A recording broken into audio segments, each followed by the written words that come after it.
Hey, this is Party Like a Rockstar podcast, and I'm your host, Joel. Today's episode is brought to you by Misha's Kind Foods. They're an LA-based small business making the world's finest non-dairy cheese on the market today. They're lactose-free, paleo, keto, kosher, Parev, and 100% vegan. If you like what you see, check out the next video. If you like this video, please subscribe and like by clicking the little round button on the bottom right. To learn more about me or our other guests on the show, go to joelrody.com. You can follow us on Twitter, Instagram, or TikTok. The handle is Joel Rody. If you haven't already read my book, Memoir of a Roadie, it's now available through Amazon and paperback Kindle or as an audiobook. I hope you enjoy the show. So the guy who I had coming on was Mike Thompson. Oh, yeah. I don't like a lot. So he was going to jump on. We were going to talk Skid Row crap because he was talking about surfing on a bus. What are you talking about? He goes, I'm going to bring it up. This is going to be great. So I was like, all right.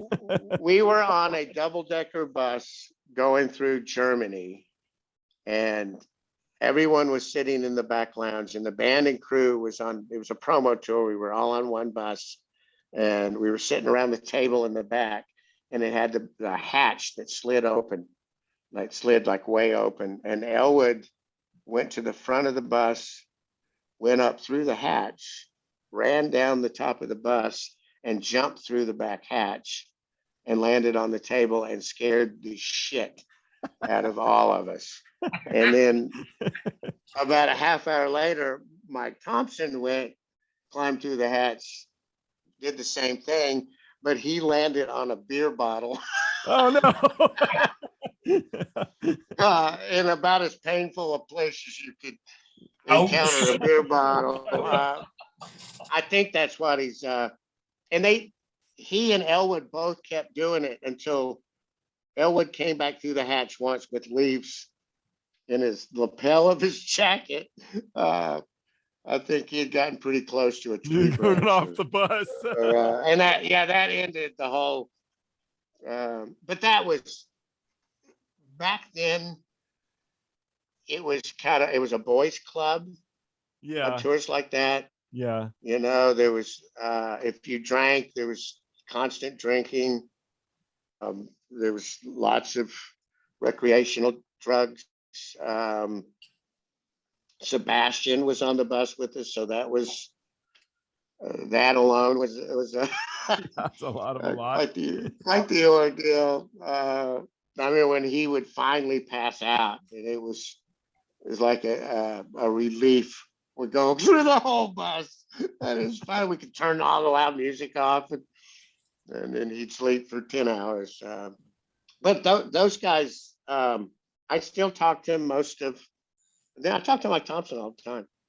Yeah, he's a good guy. I mean, I had Snake on here, and so Snake was telling the story about how he missed he missed going to Kiss because he was at a bachelor party. So I was like, hold on a minute, and I let Mike in, and well, no, don't lie, Snake. And he goes, I told it right. And so we went through the story because it was this guy Mike's bachelor party. And so we went through the whole story, and it was fun, man. Snake is a genuinely gifted storyteller. He has it down. Well, those guys were such nice guys too, and the camaraderie in that band, because it was basically the four guys, and then Sebastian was his own entity. They're all very like-minded, and I mean, I can see why there's not a reunion. It's they're still angry about stuff that happened on that bus. Oh, really? Oh, yeah. A lot of these guys, and I toured with Poison, and so Brett didn't get along with Janie Lane. And you hear all this stuff, but what people don't understand, I think, is that you're living together for years sometimes, and it's tough, dude. And you argue about whatever, and then like anything else in life, sometimes I have people I don't ever want to see again. So, well, as long as it stays human. When everyone cares about each other, cares about their families, when it cares about the way they feel, if they're happy or not, if everyone approaches it that way, touring can be awesome. Yeah. If someone's there that doesn't want to be, that's horrible for everyone involved. I look at it as a privilege Still, I get so many calls. Like I had a guy call yesterday. He's not worked in 2 years. He thinks his career's over. And I'm like, really, you think that? And I go, well, you're the fifth person that's called me this week and said that same thing. Well, the business is different right now. For years, there were cycles that you could count on. There were guys that mixed more than one band, and those band cycles were out of sync enough that it worked out. All of that's been erased. Yeah. Relationship, there's people leaving bands. Some of the bands took care of longtime employees. Some bands didn't. Yeah. I know people that were stunned to find out that they were laid off Yeah. during a pandemic by people they thought would never do such Yeah. I had a friend on a here, thing. and he was with this particular artist for since 1990 something. Never left them. Has always worked with him. He's a musician, and did not get paid during the pandemic. Nothing.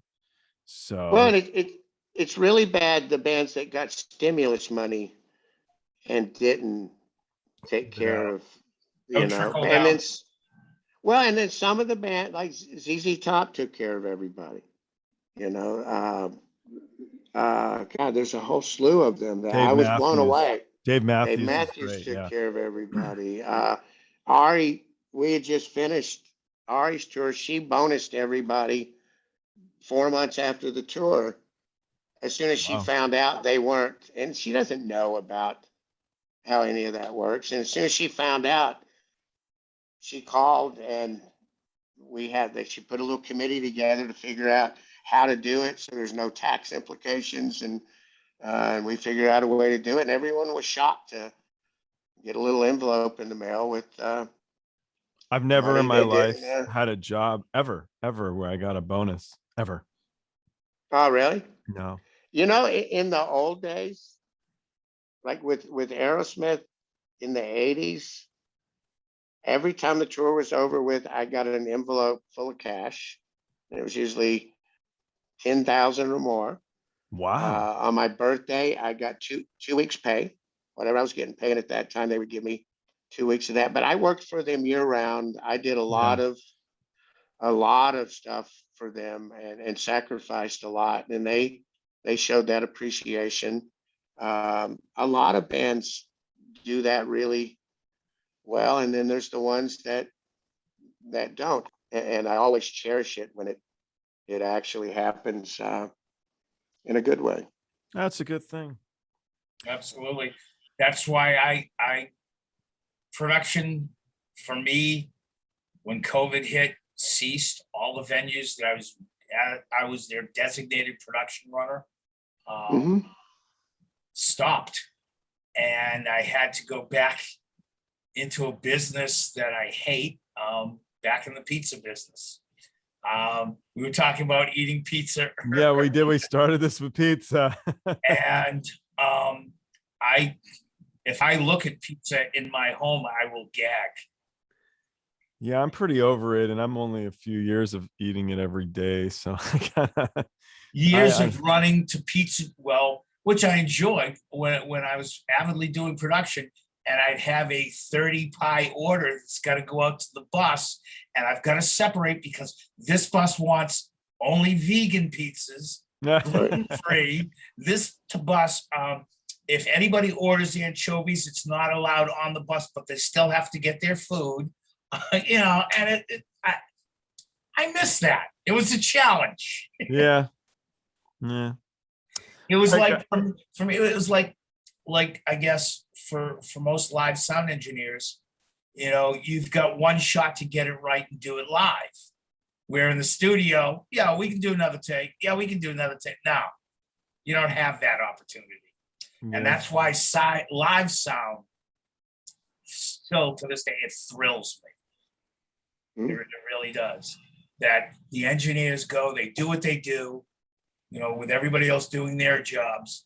The engineer is able to bring, as Toby said, bring that sound from what you heard on the radio or you heard on the CD to your ears at live at that moment. Well, and enhance the experience for, I for the loved what you ticket said holder. about the pop. That was interesting to me, where the completely different vibe from rock and roll. That I haven't heard, and that I get that. I get that. It's interesting. Well, it's a whole different world. The pop tours are more integrated. You have people of males, females, um, every orientation imaginable. It's kind of like real life is. Yeah. And when I did rock bands, it wasn't so much like that. You had girls in a couple roles, but it was pretty male dominated. It's still, the show's important. You have more egos to manage. I'd rather manage one ego than 4 or 5 if it's my choice. There you go. I know. Yeah, I've heard. Some of the artists are hit lists of oh no, but Kanye West is on that list a lot, being difficult. So that you get along so well for so long is cool. It shows that it depends who and what. So it's good. Well, I offer a service to him that he values. Yeah, he's very difficult sometimes. He couldn't be easier other times. Most artists are that way Yeah. to some degree. It's I I mean, I've had days with him that were extremely challenging. Yeah. Uh, and I've had days that couldn't be easier. When the show's over with, he couldn't be happier. He couldn't be more appreciative. And it's very, people that are difficult generally tend to pay more out of necessity. Hmm. Because if they have high standards and they're difficult, people with high skill sets allow for that. I don't charge everybody the same thing. Some people I charge a lot more. Does Some ZZ people Top get a deal? ZZ's, I've worked for them off and on, God, since 98, I think, 99. That's a while. And they used to tour every other year. So I used to do all the tours. And then they started touring every year. So I kept doing every other year. And then someone else would do the one in between, because I had other clients and I never wanted to. When I left Aerosmith, I was afraid others wouldn't hire me because I hadn't worked for anybody else in a long time. Yeah. And I've kind of been affected by that, where I've tried to diversify as much as possible. Sure. I highly recommend diversifying. If you have some skill set you do phenomenally well, if it pays a lot more, then do that. Mm-hmm. But keep it fun and interesting, or you won't be happy riding around on the bus, and the other people working with you won't be Happy with you. very happy either. Did you see there was a video? It's a video on YouTube, and it's with Billy Gibbons and Les Paul. And Les Paul doesn't know who he is. So he's in a room with, like, I don't know what this event's for, but like Brian May's there. By the way, Les Paul's super nice to Brian May.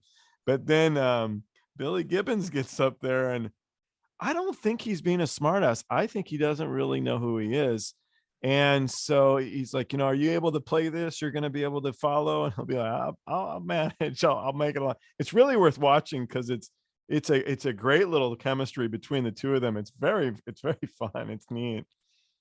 It's worth. Billy Gibbons is one of the most fascinating people in our industry. He's very kind.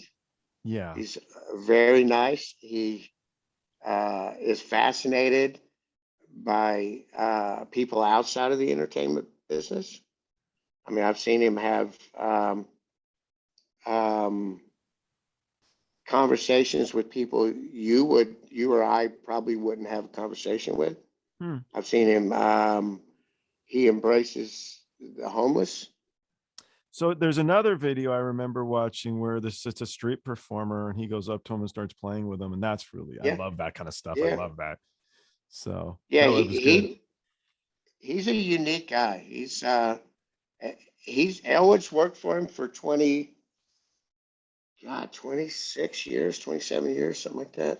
Long time. He worked for him before I did. He kind of helped me get in there, and there was a little manipulation going on to help things along. But I always loved that band. That's one of the few bands I've gotten to mix that I was actually a fan of before I mixed them. Them and the Moody Blues. The Moody Blues are one of my favorite bands I got to mix, and I knew the songs. The Wallflowers. Oh, really? Yeah, I love that band. My ex-wife had played the record with I think it's called Bringing Down the Horse. It's right. The first big record they had. Yeah. She played it for a year before I got the job, and I knew all the songs. So it was the only CD in our car, and we played it all the time. And I gave it to a lady at a gas station. I did backline for that and have an autographed drumhead from the entire band, and their production people, the entire band, Jake, everybody. They were just so down to earth and so nice.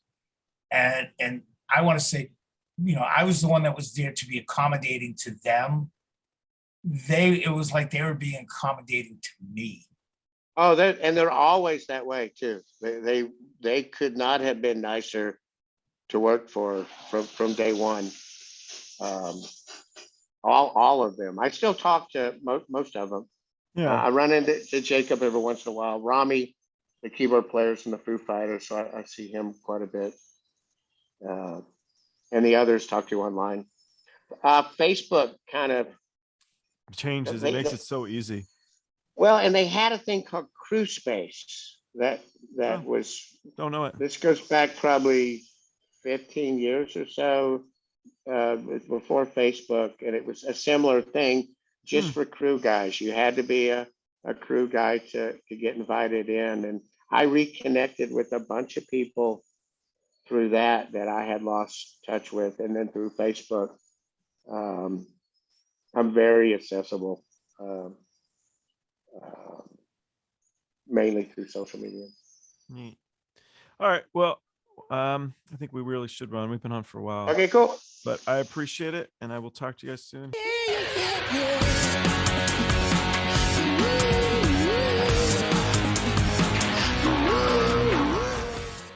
Thanks for watching. Don't forget to like and subscribe by clicking the round button on the bottom right.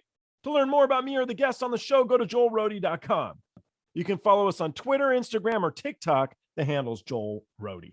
And don't forget, when you party like a rock star, don't be a dick.